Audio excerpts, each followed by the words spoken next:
Hey, Brother Wilson. So here I am, and for my lesson, I have Bryce, and he is obviously your child, and he's age 7. And as I was thinking about what to do and what would work with, I don't know, his age and what we understand about how the brain is and how children learn and gender roles, I was kind of stuck in a rut because all I could think of automatically was sports, and I don't do sports. So, I've been thinking about this for a while, and I've come up with an idea that I think will be interesting. And so, to start off, so Bryce is obviously age 7, and he's a little boy. And as I've learned in my books, that boys like to, as we compare it to, peacocks. They like to show off. They like to compare themselves to the other guys next to them, to be better than them or one up them. But at the same time, they really just like the competition side of it, which I think is really found in sports, but I've discovered that that can also be found in art. And so for my lesson, I decided to do a color theory lesson. And by doing this, I want to pre-assess Bryce's schema through doing um, kind of an object lesson to start off, and it will make sense and I'll explain afterwards. But what I'm going to do to start off to assess the schema, to see anything he knows about art and what he views on it, is give him a couple subjects. He gets to pick because, like we discussed, girls, they kind of like that one choice, and guys tend to go for what really interests them, the problem solving. And so I was thinking having some good subjects and bad subjects, such as an example of happiness and maybe like something good that happened to you with this week. While on the other hand, an evil character from a story. And the reason behind this is I'm going to have him draw this as my pre-assessments, or draw or paint or whatever works for him. I'm going to bring multiple options. Excuse me.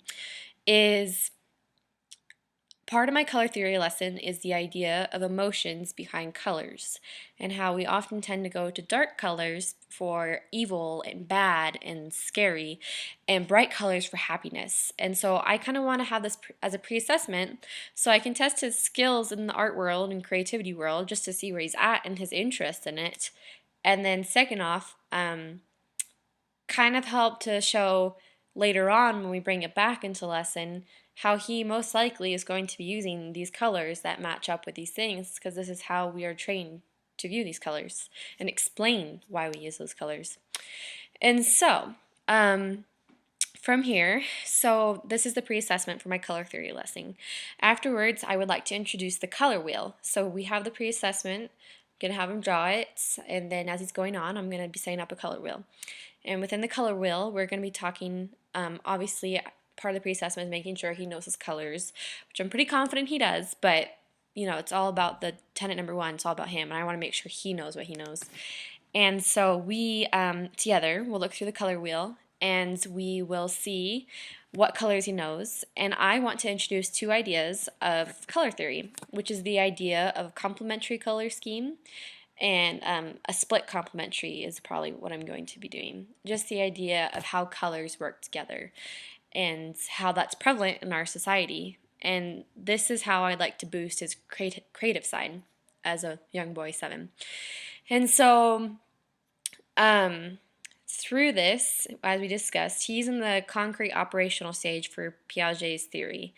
And while he's in this stage, he is starting to learn the ideas of reversibility.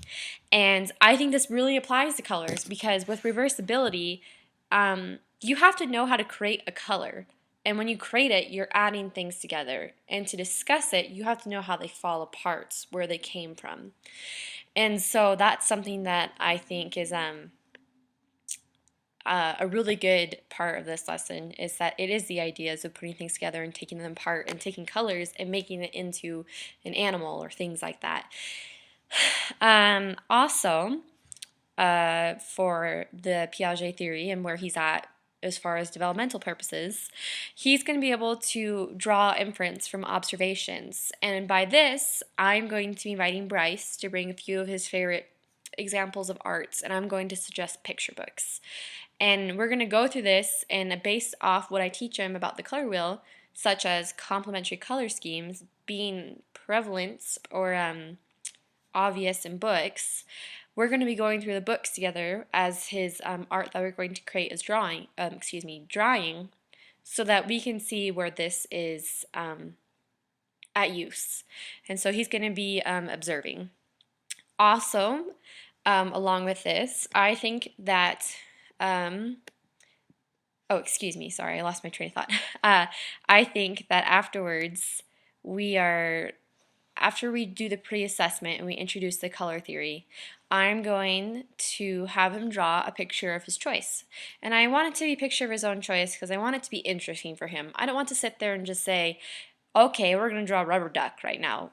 I want it to be something that he finds interesting, whether it's him doing a sport, drawing that, or picture his family, whatever. But I'm going to give some ideas and throw them out to him, or show him various examples in his books, but he gets to pick the idea. The catch is he has to use one of the color schemes that we discussed and somehow in his work, whether he has a complementary flower or a split complementary outfit, but I would like to see it in there. And he's going to be painting so that he gets to experience a new form of medium in art, opposed to just the regular crayons or things like that. And by doing this, I'm gonna introduce the notion of the color wheel in art, and how in the end, when we have an end product, that it typically is hung up and that we see it in the hallways of the Hinckley, we see it in museums, but importantly for Bryce, I want to make it relatable to him. And so the end goal here is to have him hanging up at home for his family to see. And I think that would be interesting, or catch an attention of a young boy, because they want to show off. They want people to see what they've done. And so this is part of the cognitive part of the lesson that I've kind of been noticing as I've been preparing for this. And something else as we move on is that I want to show him different forms of art. So we're going to go from the pre-assessment of just to see what he can draw, to the color wheel to see what he knows, the colors, to explain, then his own drawing of his choice, and then as that dries, his painting, which will take roughly 10 to 15 minutes because I'm going to be using appropriate paint for this, is we're going to be looking at different examples of where these color schemes are obvious in the world and how it's used, such as flowers, real life pictures of flowers, or maybe his favorite cartoon. And by doing this, it will help eliminate egocentrism in my mind, because it's making him realize that there's more than one way to be creative and it's not just his way.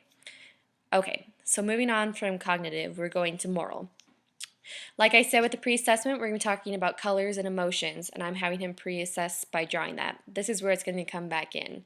I'm going to show him the use of where these colors come from, what they mean, and how that can affect people, and what that does in a simple way, in the sense that you see a yellow flower that brings you happiness, but when you see a dark evil character, that makes you scared or distressed. And so I think this is morally developmental, because I think people tend to overlook the importance of creativity and the power of that. And so I want him to be able to recognize it's more than just a color, and that he can impact the community or his family or his interactions in this way. Socially, I think that his ability to broaden his zones of learning would be that afterwards he gets to show off his work, as we said. Mostly famous artists go to museum, his gets to go home. And he gets to be proud of the hard work. Granted, he's not going to be working years on this painting like Michelangelo or Raphael or something like that, but it is going to be something that I think is going to be pushing him in a way he hasn't been pushed before. And he should be proud of that. And the main thing behind art is that you put forth your best efforts and that you get to be proud of your outcome. So, just to recap, because I want to make sure I said everything, is that we're going to do a pre-assessment just to see where he's at. Introduce the color wheel, have him show a book that he's going to bring or an example of arts, use that as an example to interest him about what we're learning about color schemes. Then from there, go into making a painting of his choice, whatever his subject is. As that dries, we will be able to discuss how this is prevalent in the world. And then after it's dried, we'll be able to have him go home, and it will roughly take the allotted time. I think the outcome is that it's going to raise his self-efficacy and confidence in terms of his creative side, a side that's probably not really pushed a whole lot. And I think it promotes intrinsic motivation for arts because you have to want it yourself. You have to have the passion for it, or in a sense, you have to have a connection to what you're doing. And that's why I think it's important for him to pick his subject. I also think that this is a topic that, I mean, obviously I enjoy it, but I want it to be fun for him, and I'm a little concerned about me getting anxiety because it won't be interesting to him. But like I discussed, I think a way to avoid is having him bring in a book of his own and explain that he gets to show it off later, his hard work. But it's not only just fun, it's pushing his brain to think outside the box. It's making him realize that this is prevalent everywhere.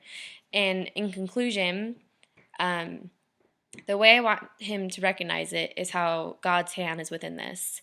That God really is the master creator. He's the one that creates the flowers that are perfect and have the great color schemes and the perfect water against the rough rocks in the sense of that. So I want him to know where the source of all this creativity comes from and how he has that ability as well. And I think that this lesson will really hopefully open up his eyes to maybe a way he hasn't viewed it before, and that if anything, it will increase his appreciation a little bit for his the art world that is out there.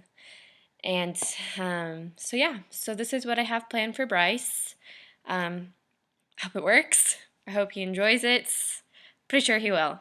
And thanks.